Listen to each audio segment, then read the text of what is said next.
Hey, darlings and sparklings, welcome back to my channel, Danny the Daniel Society. So, darlings, ఈ రోజు and స్పార్క్లింగ్స్ ఈ రోజు matter ఏంటంటే మన ఒక very very very popular Telugu YouTube channel రా టాక్స్ విత్ వీకే అనే ఛానల్లో millets man of India Khadar Valli గారు వచ్చారు.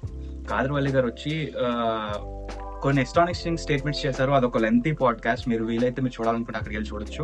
బట్ అందులో ఒక విషయం నన్ను చాలా ఆలోచింపజేసింది. సో దానికోసం డిస్కస్ చేసుకుందాం, దానికోసం మాట్లాడుకుందామని చెప్పి అనుకుంటున్నా. సో ముఖ్యంగా ఆయన ఫస్ట్ రేస్ చేసిన పాయింట్ ఏంటంటే, మనము పాలు కన్జ్యూమ్ చేయడం మానేస్తే 1 year లో హాస్పిటల్స్ అన్ని మూతపడిపోతాయి అన్నారు. రెండవ విషయం ఏంటి అంటే, మీరు పాలు తాగుతుంది కాల్షియం కోసం తాగుతున్నాను మీరు అనుకుంటున్నారు, బట్ పాలలో అంత కాల్షియం ఉండదు అంటున్నారు. అదైతే మాత్రం వాస్తవం. మీకు కాల్షియం కావాలనుకుంటే సెసమి సీడ్స్ లో కూడా దొరుకుతుంది. మీరు మంచిగా నువ్వుల లడ్డూలు నువ్వులు ఉండలు చేసుకుని తింటే మీకు కాల్షియం అనేది కాంపెన్సేట్ అవుతుంది. అండ్ ఇంకొక దీనికి ఎనాలజీగా యాడ్ చేస్తూ ఆయన ఒక ఎక్స్ట్రీమ్ ఎగ్జాంపుల్ చెప్పారు. ఎక్స్ట్రీమ్ ఎగ్జాంపుల్ నన్ను యాక్చువల్లీ ఈ వీడియో చేయడానికి కారణంగా చేసింది. I was just thinking around it. So ఆయన చెప్పిన ఎక్స్ట్రీమ్ ఎగ్జాంపుల్ ఏంటి అంటే, హీ వాజ్ టెల్లింగ్ దాట్ నువ్వు పుట్టిన తర్వాత ఒక 2-3 ఏళ్ల వరకు పాలు తాగుతావు నీ తల్లి దగ్గర. మళ్ళీ 2-3 ఏళ్ల తర్వాత నీకు చెల్లో తమ్ముడో పుడితే నువ్వు మళ్ళీ నీ తల్లి దగ్గరికి పాలు తాగడానికి వెళ్ళవు కదా. అట్లానే ఆవు ఇచ్చే పాలు కూడా అది ఓన్లీ దూడకే, నీకు కాదు. సో నువ్వు వెళ్ళి అట్లా తాగకూడదని చెప్పారు. I was like, wow, what a great analogy, what a great example.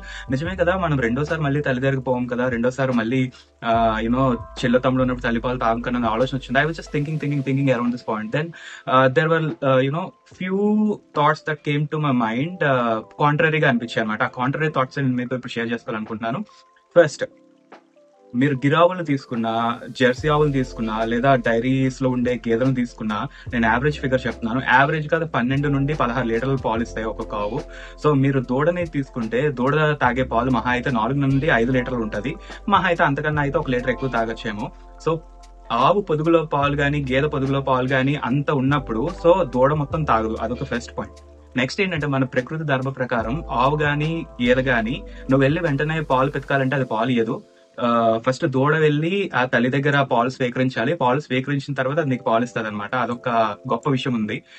And ఇంకొకటి ఏంటంటే, మన తల్లులకి ఎట్లా అయితే మనము పాలు తాగడం ఆపేస్తే పాలు ఉత్పత్తి అనేది ఆగిపోతుందో, అట్లనే ఆవులు కూడా ఆగిపోతాయి.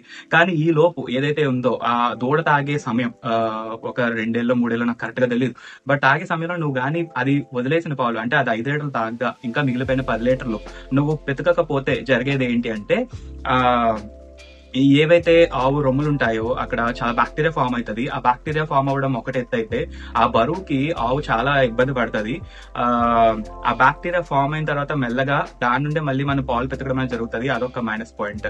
అయితే ఇక్కడ నేను డైరీ ఇండస్ట్రీని సపోర్ట్ చేయట్లేదు, లేదా కాదర్వల్లి గారిని సపోర్ట్ చేయట్లేదు, ఆర్ ఆయన చెప్పిన మాటలు దేనిని నేను కాంట్రరీగా చెప్పాలనుకోవట్లేదు. నేను చెప్పాలనుకునే పాయింట్ ఏంటంటే, ఆయన పాలు తాగడం ఆపేస్తే సంవత్సరంలో హాస్పిటల్స్ మూసిపోతాయి అన్నారు. దానికి ఎడిషన్ గా ఆయన చెప్పిన ఎనర్జీ కోసం మాత్రం నేను మాట్లాడుతున్నాను. సో అది అలా ఉంచితే, ఇంకొక పాయింట్ ఏంటంటే, ఐ వాజ్ జస్ట్ థింకింగ్ ఇది ఎంతవరకు కరెక్ట్ ఆయన అంతా చెప్పిన ఎగ్జాంపుల్. సో నాకు నిన్న ఒక విషయం జరిగింది, అది నాకు చాలా మంచిగా అనిపించింది. అది ఎగ్జాంపుల్ గా మీకు యాడ్ చేసి చెప్పాలనుకున్నాను. మా ఇంటికి ఒక స్ట్రే క్యాట్ వస్తుంది. ఆ క్యాట్ అంటే నాకు చాలా ఇష్టం. అది వచ్చినప్పుడల్లా మా అమ్మగారు దానికి పాలు పెడతారనమాట. పాలు పెట్టగల అది కళ్ళు మూసుకొని పాలు దాగి వెళ్ళిపోతుంది. అంతేగాని ఇది ఎవరి పాలు, వేరే పిల్లి పాలేనా లేకపోతే వేరే జంతు పాలా లేకపోతే హ్యూమన్ పాలా అనేది ఆలోచించదు. అది పాలు పెడితే పాలు తాగి వెళ్ళిపోతుంది.